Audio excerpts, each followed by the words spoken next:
रेगिस्तान के बीच स्थित था एक अद्भुत राज्य, रुद्रपुर।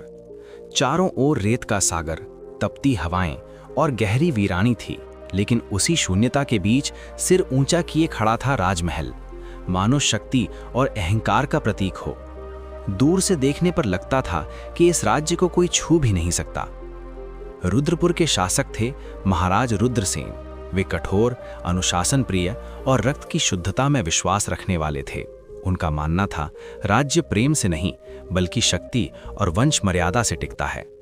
उनका एकमात्र पुत्र था राजकुमार आर्यवीर, जो स्वभाव में उनसे बिल्कुल अलग था। वो शांत, मानवीय और आम लोगों के दुख से व्यथित रहने वाला था। महल की विलासिता उसे आकर्षित नहीं करती थी, बल्कि प्रजा का कष्ट उसे गहराई से सोचने पर मजबूर करता था। राज दरबार के कई लोग मन ही मन सोचते थे, ये लड़का राजा बनने के योग्य नहीं है, क्योंकि आर्यवीर कमजोर नहीं था, लेकिन वह अत्यधिक सहानुभूतिशील था। रुद्रपुर की सीमा के बाहर एक गरीब गांव था, सुखधारा। उसी गांव में रहती थी एक लड़की जिसका नाम था नैरा।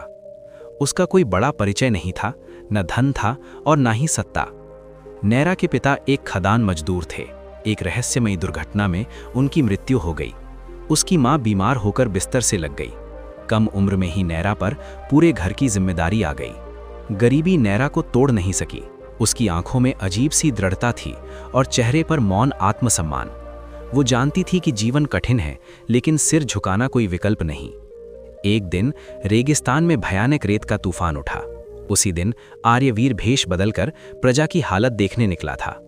तूफान के बीच उसने देखा एक बच्चा रेत में दबा हुआ है और एक लड़की उसे बचाने की कोशिश कर रही है। तूफान की परवाह किए बिना आर्यवीर दौड़ पड़ा और नैरा के साथ मिलकर उस बच्चे को बाहर निकाल लिया। तूफान थमने के बाद आर्यवीर ने पूछा, उसने अपनी जान जोखिम में क्यों डाली? नैरा शांत स्वर में बोली, अगर मैं मरती तो एक जान जाती, लेकिन अगर वो मरता तो एक पूरा परिवार खत्म हो जाता। ये सुनकर आर्यवीर के दिल में गहरी हलचल मच गई। इसके बाद आर्यवीर बार बार सुखधारा जाने लगा, कभी खाना लेकर, कभी दवाइयां लेकर और कभी बस बात करने के लिए। नैरा नहीं जानती थी कि वो एक राजकुमार है, बस इतना जानती थी कि वो एक अलग किस्म का इंसान है। धीरे धीरे उनके बीच एक मौन संबंध बन गया। न कोई वादा, न कोई घोषणा, बस विश्वास और सम्मान। लेकिन राज दरबार में सबकी नज़र से कुछ छुपा नहीं रहता। मंत्री महाबल देव आर्यवीर की गतिविधियों पर नजर रख रहा था। वो समझ गया ये संबंध राजनीति के लिए खतरनाक है। इसी बीच आर्यवीर के विवाह का निर्णय ले लिया गया। राजकुमारी रोहिणी, सुंदर, अहंकारी और सत्ता की भूखी, उसके लिए विवाह प्रेम नहीं बल्कि सिंहासन की चाबी था। जब रोहिणी को नैरा के अस्तित्व का पता चला तो उसका अहंकार आहत हो गया। उसने निश्चय कर लिया, इस लड़की को हटाना ही होगा। एक गहरी रात सुखधारा में आग लगाई गई। पूरा गांव जलकर राख हो गया। नैरा की मां उस आग में मर गई। नैरा जीवित बच गई, लेकिन सब कुछ खो बैठी। अगले दिन राज दरबार में घोषणा हुई, नैरा देशद्रोही है। आरोप लगाया गया कि उसी ने आग लगाकर राज्य को नुकसान पहुंचाया। झूठे सबूत कढ़े गए। नैरा को कारागार भेज दिया गया। आर्यवीर ने विरोध किया, लेकिन उसकी आवाज दबा दी गई। कारागार में नैरा को पता चला उसके पिता की मृत्यु भी दुर्घटना नहीं थी। वे मंत्री की भ्रष्टाचार की सच्चाई जानते थे, इसलिए उन्हें रास्ते से हटा दिया गया था। ये सच्चाई नैरा को तोड़ती नहीं बल्कि और मजबूत बना देती है। वो तय करती है, अब वो चुप नहीं रहेगी। आर्यवीर राज दरबार में खड़ा होकर घोषणा करता है, अगर ये राज्य झूठ की नींव पर खड़ा है तो उसे ये सिंहासन नहीं चाहिए। एक रात वो नैरा को कारागार से मुक्त कराकर भाग जाता है। सैनिकों के हमले में आर्यवीर घायल हो जाता है, फिर भी वो रुकता नहीं। दोनों रेगिस्तान के बीच एक परित्यक्त आश्रम में शरण लेते हैं। वहीं नैरा आर्यवीर के घावों की देखभाल करती है। कुछ महीनों बाद रुद्रपुर में भयानक अकाल पड़ता है।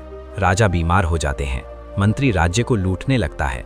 प्रजा आर्यवीर को खोजने लगती है। तभी रेगिस्तान से लौटता है आर्यवीर। अब वो केवल राजकुमार नहीं बल्कि एक नेता है। उसके साथ है नैरा, एक सशक्त नारी। दरबार में महाबल देव की सारी साजिशें उजागर हो जाती हैं। उसे दंड दिया जाता है। रोहिणी को निर्वासित कर दिया जाता है। महाराज रुद्रसेन अपनी भूल समझते हैं। वे आर्यवीर को सिंहासन की जिम्मेदारी सौंपते हैं। आर्यवीर राजा बनता है, लेकिन मुकुट नहीं पहनता।